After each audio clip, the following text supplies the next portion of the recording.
Bonjour à tous. Bienvenue sur le plateau d'Acteurs Public TV. Ici, depuis le Salon des maires, on poursuit nos échanges aujourd'hui avec vous, Boris Ravignon. Bonjour. Bonjour. Vous êtes le maire de Charleville-Mézières et vous avez notamment été l'année dernière, en 2024, l'auteur d'un rapport remis au gouvernement sur l'enchevêtrement des compétences entre l'État et les collectivités, mais aussi sur la simplification et le coût des normes. Et dans celui-ci, vous faites notamment un focus sur la simplification des procédures pour libérer l'achat public. Il y a une urgence en la matière ? Oui, parce que je crois qu'on a d'abord un constat qu'il faut poser et peut-être un petit peu prendre le temps de considérer.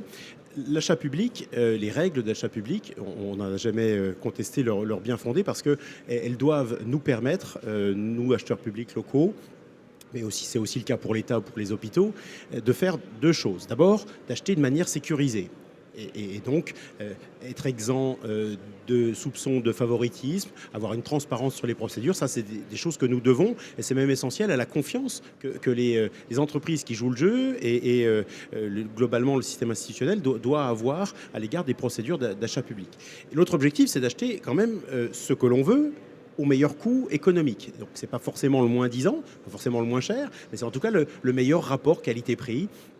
Ces deux objectifs-là, qui sont les objectifs traditionnels, ont été, au fil du temps, finalement, se sont vus adjoindre d'autres objectifs. On a demandé aussi à la commande publique, motif que ça représente des montants très importants, de participer à la transition écologique. Donc on a rajouté des objectifs environnementaux. Là encore, tout ça n'est absolument pas contestable, mais on va voir qu'au bout du compte, quand on ajoute des objectifs et qu'on a toujours qu'un seul outil, ça peut commencer à devenir compliqué. Je crois que c'est le cas. Je disais l'environnement, mais on a aussi, la plupart des élus le savent, puisqu'on passe parfois des procédures spécifiques pour faire travailler des entreprises d'insertion, des entreprises qui font travailler des personnes handicapées. Donc il y a des objectifs sociaux, environnementaux, en plus des objectifs économiques et des objectifs juridiques. Ça commence par faire beaucoup, je crois, d'objectifs pour finalement un seul corpus. Et c'est ce qu'on constate, c'est qu'on a aujourd'hui probablement du mal à atteindre ces différents objectifs. Et c'est pas un constat qu'on a simplement fait dans la mission, parce que nous, on a allé regarder les coûts de procédure pour les collectivités, on a essayé d'estimer ce qu'étaient les coûts pour les entreprises, mais on a aussi lu ce que la Cour des comptes européenne dit, par exemple, de ce cadre européen. On est, nous, Français, pas les seuls à être dans ce cas-là.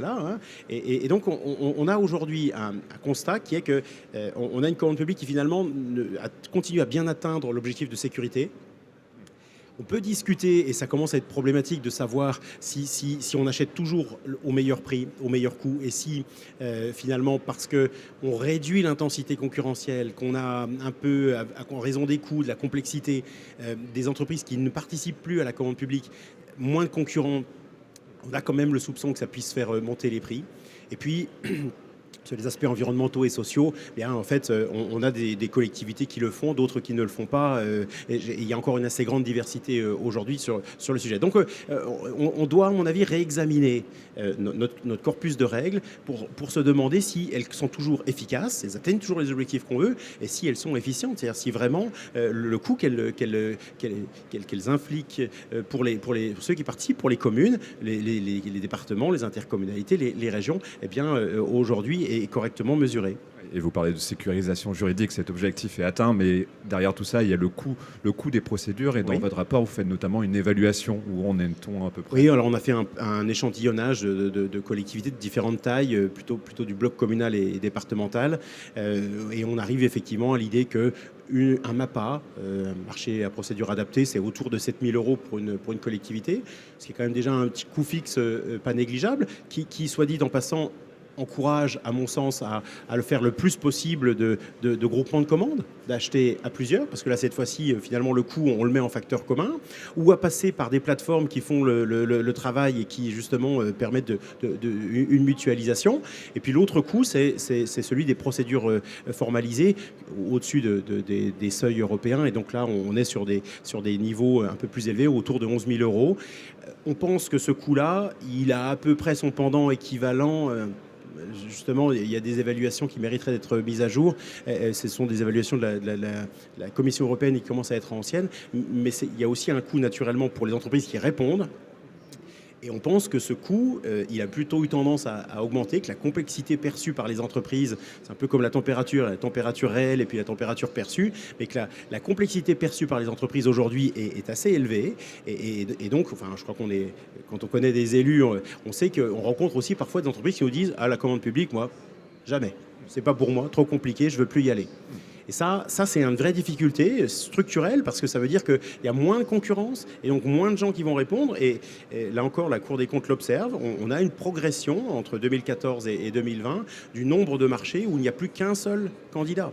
Quand il n'y a qu'un seul candidat, vous prenez le prix du candidat. C'est ça, oui, parce que moins d'intensité concurrentielle, c'est une augmentation aussi d'une certaine manière des prix d'achat des collectivités. Et on connaît les difficultés budgétaires des collectivités d'autant plus. Tout à fait, oui. Donc je pense qu'on arrive à un point où il nous faut réexaminer le rapport entre les normes que nous avons posées, qui sont posées probablement au niveau européen, mais au niveau français, on peut aussi avoir ce travail-là par rapport donc au coût qu'elles représentent et à l'intérêt économique qui est le leur. Ça, c'est vraiment le message principal. On a fait une proposition qui consiste dans ce rapport à remonter le seuil des marchés qui sont sans publicité ni formalité. Parce que ça nous paraissait être un moyen finalement de pousser un peu le système à se réformer. Je suis tout à fait conscient que ça n'est pas la panacée. Mais c'est normalement réservé à de petits marchés. On était à 25 000, on est passé aujourd'hui à 40 000 pour les prestations et les biens, et on est pérennisé à autour de 100 000 pour les travaux. Je pense qu'on pourrait aller un tout petit peu au-delà.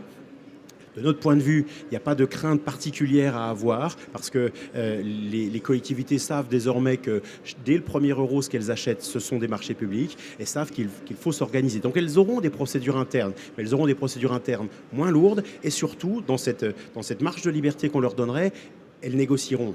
Et ça, c'est aujourd'hui une des vraies faiblesses de notre système qui encourage quand même et qui permettent très peu une phase de négociation entre le fournisseur et l'acheteur. Et c'est comme ça aussi qu'on peut arriver à faire baisser les prix. Oui, et au-delà de cet abaissement des seuils, ou plutôt les remontées ces seuils, il y a des propositions aussi sur la simplification des dispositions applicables au groupement de commandes. Vous souhaitez ce que vous proposez, c'était faciliter à certaines collectivités de rejoindre. Il y a déjà des choses qui ont été faites, mais effectivement, on pense que les groupements de commandes, c'est un outil utile. Moi, d'ailleurs, on a dans l'intercommunalité qui est la mienne maintenant un système assez bien rodé et on n'achète plus jamais seul, l'agglomération toute seule, où en général il y a vraiment toute une kyrielle de communes qui se joignent à nous et qui donc partagent les coûts de procédure dont on parlait tout à l'heure. Donc ça, c'est une bonne manière, je crois, de travailler. Et puis normalement, quand on achète en manière un peu massifiée, c'est par exemple, on est ici sur le stand de l'UGAP, c'est ce que fait l'UGAP, en achetant des gros volumes sur un certain nombre de produits, donc en obtenant des meilleurs prix, on obtient généralement des prix unitaires meilleurs. Donc ça, c'est aussi un autre argument pour se regrouper, que ce soit en groupement de commandes ou en passant par des plateformes d'achat comme l'UGAP. Mais au-delà des procédures, comme vous le disiez tout à l'heure, l'enjeu c'est de savoir qu'est-ce qu'on met derrière la commande publique aussi. Voilà, c'est l'enjeu de transition écologique, d'inclusion. Oui. C'est toute la difficulté, c'est plus culturel aussi. Ça, il y a vous savez, l'expression anglaise de une pierre deux coups, c'est de tuer deux oiseaux avec un seul caillou.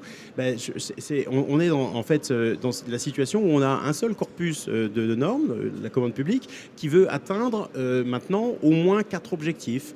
Un objectif de sécurité juridique, un objectif de rationalité économique des achats, un objectif environnemental, un objectif social. Il y a un moment, je crois que c'est trop.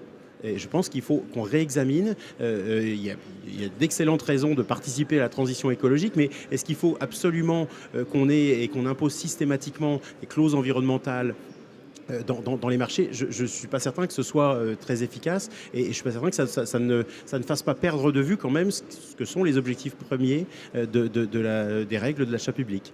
Remettre à plat ces objectifs en simplifiant les procédures. Merci beaucoup. Non, je crois qu'il faut simplifier et simplifier, c'est toujours faire des choix. Et remettre à plat la commande publique. Merci beaucoup, Boris Ravignon.